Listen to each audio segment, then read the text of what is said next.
guys, announcement, another car, another day. Shoutout nga pala kay Jojit TV. Mag-ingat ka palagi and God bless. Bad morning mga kabayan. So andito tayo ngayon sa vulcanizing shop dahil na-flat yung gulong ko. Ano pa? Pwede pa yan, di ba, Bob? Nakalpal pa, di ba? Ha? Hindi, na-flat siya kasi kanina dahil dumaan ako sa may Bonggabilya. So galing ako sa bahay mga kabayan. May nagtitinda kasi na titinda ng gulay. Tapos nasa gilid ng kalsada. So ako na lang tumabi. Ngayon, yung gulong ko nakaapak. Ay, meron nga may butas oh.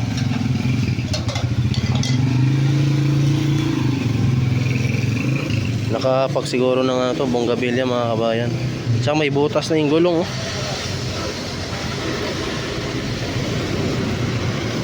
So ang ginawa ko mga kabayan, ni-run flat ko na lang. Habang flat siya, pinapatakbo ko papunta ng trabaho. Tapos dumaan ako doon para magpaalam sa kanila na magpa-vulcanizing shop muna ako. Andito ako ngayon mga kabayan sa may Barangay Kawayan. Ayun oh.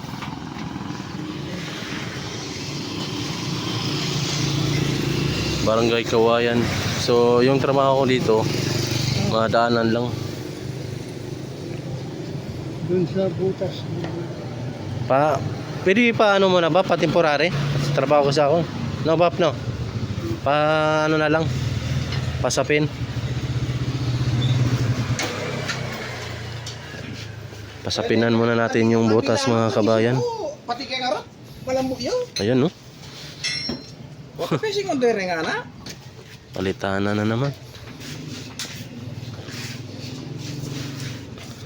Pasasapin lang ko na lang kay tatay yung butas for temporary.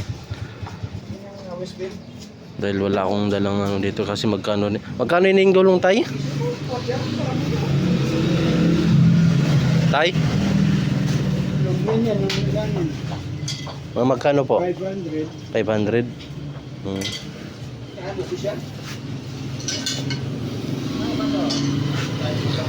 Mga 500 na ito mga kabayan. So yung trabaho ko mga kabayan, malapit lang dito. Dumaan lang ako doon para nagpaalam sa kasamahan ko na magpa-vulcanize ako dahil mas mainam na nagpaalam na alam nila kung saan ako.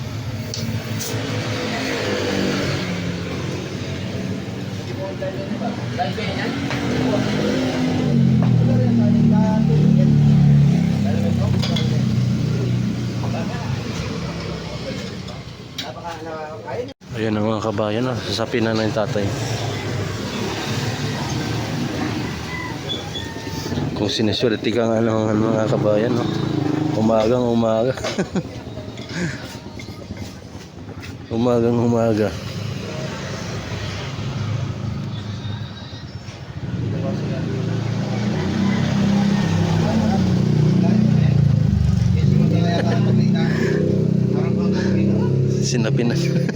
Sinapinan na lang.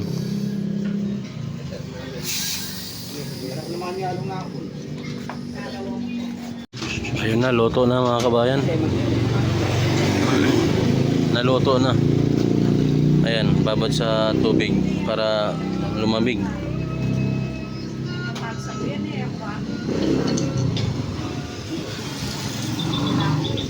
So bukas mga kabayan pupunta ko ng bandang Angeles doon sa binta ng mga gulong kasi mura lang doon eh.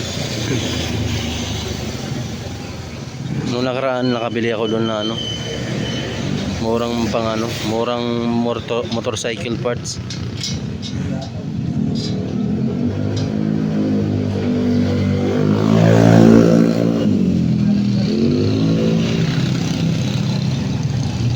Kasi bukas mga kabayan day off ko. Ngayon Biyernes ngayon, tapos bukas Sabado day off, tapos pagka Linggo papasok ng gabi, hindi mahaba yung pahinga.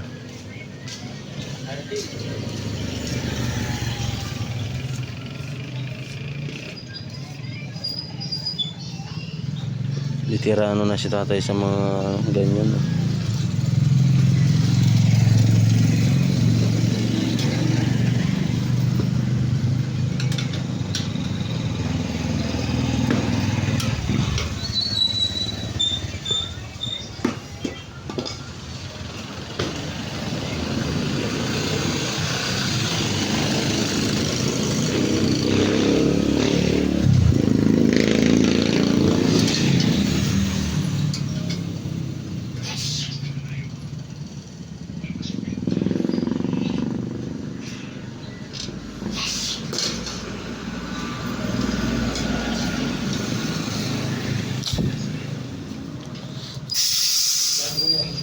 Oo.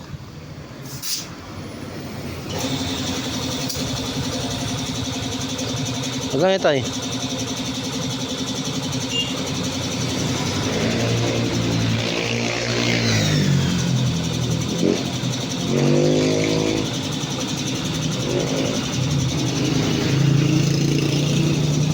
Sino pa yata? May butas pa yata mga kabayan. Sabi ni tatay. Lumambot lumambot. May butas pa raw, sabi ni tatay. Tanggalin naman uli.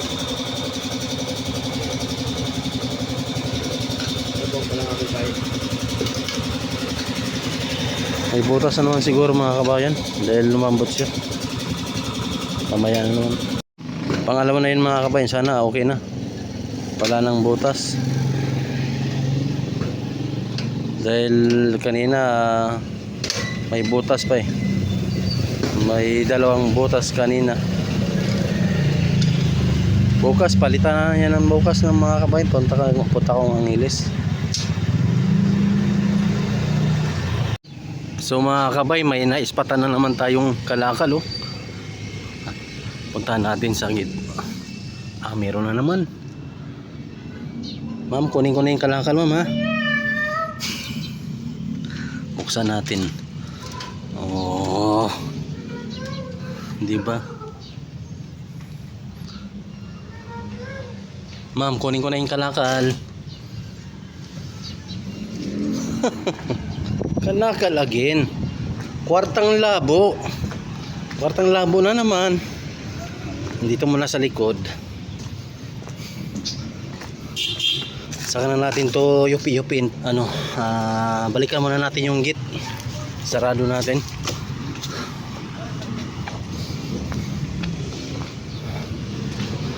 Baka magalit si madam. Ma'am, sarado ko na yung gate ma'am ha. Salamat sa kalakal. Sarado natin. Di ba?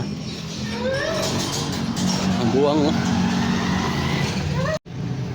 Balikan natin yung kalakal mga kabayan. Tupiin na natin to, oras na. Malapit na mag alas 7. Yan oh. Marami-rami din pala to.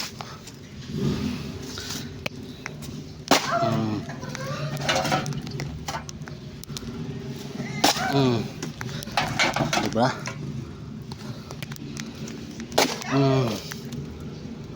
Buwang oh. Yawas buwang oh. Tisingi ka lang buwang ka diya, murag buhi.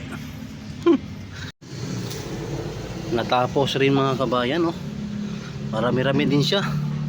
So pagkatapos ko nito mga kabayan, pagka-out ko, pupunta ko kung daanan ko yung in-order ko na lechong kawali saka sisig. Masarap yung sisig nila dahil puro laman, bihira lang yung taba. Tapos yung lechong kawali naman yung mga kabayan ay malutong. Sobrang lutong. Kaya maraming bumibili doon, kaya mamaya makita nyo. Doon lang yung sa may anunas mga kabayan. Pero bago yan, ilagay muna natin sa sako.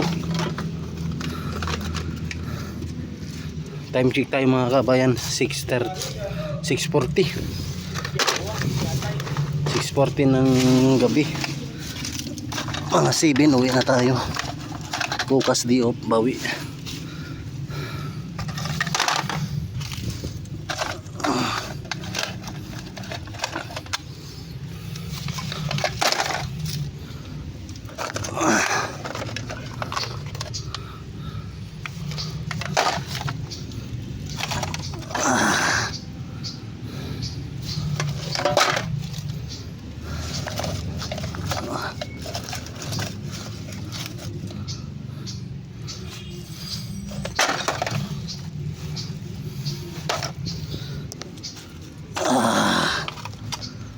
Pagod din.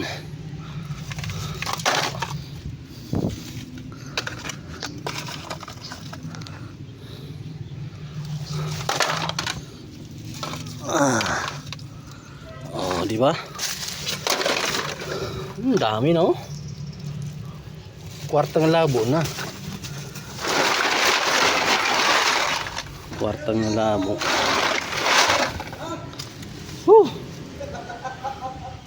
Kwartang labo na naman. So mga kabayan, dito na tayo sa nagtitinda ng sisig. Ayan yung nagtitinda. So yung sisig niya dito mga kabayan, masarap siya dahil puro laman, bira lang yung taba. Tsaka yung lechong kawali niya, ano siya, malutong. Yung taba niya na nawala. Kumbaga yung mantika niya nasipsip. Kaya yun ang pinagusto ko sa lechong kawali. Andito tayo ngayon sa Anonas mga kabayan, ayun oh. Barangay Anonas.